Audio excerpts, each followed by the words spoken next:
33문부터 34문까지는 49일차를 참고하시기 바랍니다. 여러분, 하나님께서 우리를 자신의 자녀로 삼으시는 이 놀라운 은혜를 베푸실 때 우리가 어떻게 이 은혜를 받습니까? 그것은 성령으로 말미암아 하나님의 자녀로서의 기쁨을 누리게 되는 것입니다. 갈라디아서 4장 6절에 이르시기를 너희가 아들임으로 하나님이 그 아들의 영을 우리 마음 가운데 보내사 아빠 아버지라 부르게 하셨다 라고 하셨습니다.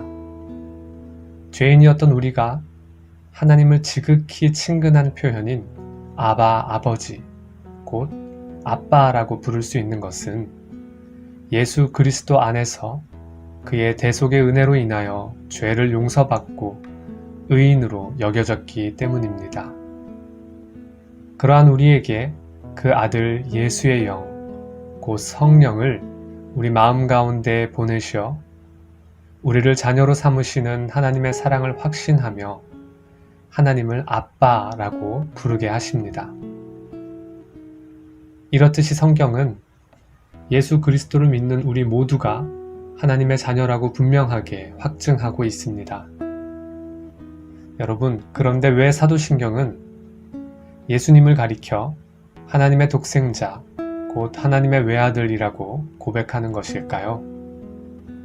그것은 예수님은 본래부터 하나님의 아들이시지만 우리는 하나님의 은혜로 하나님의 자녀로 입양된 자이기 때문입니다. 로마서 8장 15절 말씀을 보면 너희는 다시 무서워하는 종의 영을 받지 아니하고 양자의 영을 받았으므로 아빠 아버지라 부르짖느니라 라고 교훈합니다. 여기서 두 가지 사실에 주목할 필요가 있습니다.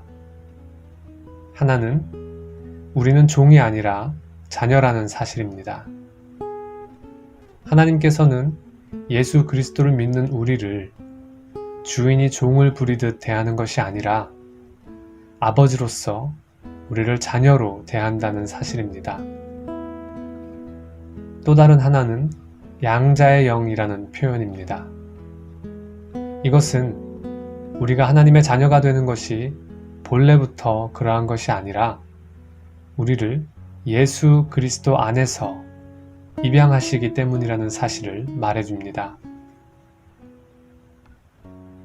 따라서 예수님을 믿는 모든 자들이 하나님의 아들이라 칭함을 받겠지만 오직 예수님만이 하나님의 참 아들이십니다. 예수님을 믿는 모든 기독교인들이 다 알고 사랑하는 말씀, 곧 요한복음 3장 16절은 이 사실을 분명하게 밝혀줍니다.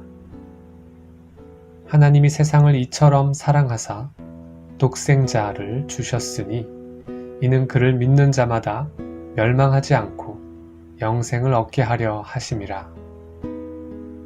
또 요한일서 4장 9절에서도 하나님의 사랑이 우리에게 이렇게 나타난 바 되었으니 하나님이 자기의 독생자를 세상에 보내심은 그로 말미암아 우리를 살리려 하심이라 라고 말씀합니다. 우리를 하나님의 자녀로 삼는 은혜를 베풀기 위하여 하나님께서 행하신 일은 독생자, 곧 외아들을 우리에게 보내셔서 죽게 하신 것입니다.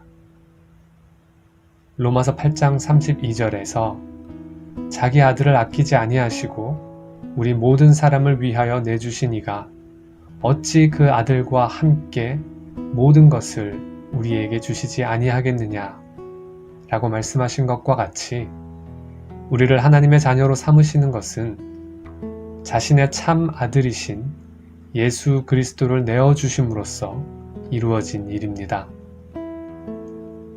우리는 은혜로 입양된 하나님의 자녀일 뿐이지만 예수 그리스도는 본래 하나님의 영원한 유일한 참 아들이십니다. 그런데 어떤 이들은 예수님이 우리와 같은 사람이었으며 하나님을 잘 믿은 까닭에 하나님의 아들이 된 것이라는 매우 잘못된 생각을 가지고 있습니다. 이들의 생각은 대체로 성경을 오해한 데서 비롯됩니다. 로마서 1장 3절 4절에 보면 그의 아들에 관하여 말하면 육신으로는 다윗의 혈통에서 나셨고 성결의 영으로는 죽은 자들 가운데서 부활하사 능력으로 하나님의 아들로 선포되셨으니 곧 우리 주 예수 그리스도시니라 라는 말씀이 있습니다. 어떤 이들은 이 말씀을 잘못 이해하여 다윗의 후손으로 사람이었던 예수님이 부활을 통하여 비로소 하나님의 아들이 된 것이라고 생각합니다.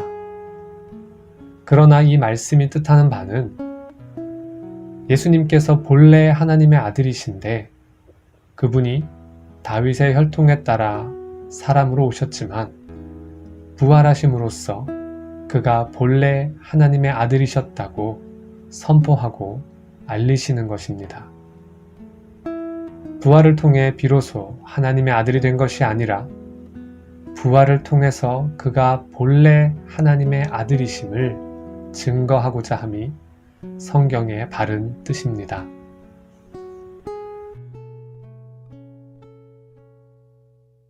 나는 오직 주의 인자하심을 의뢰하여 싸우니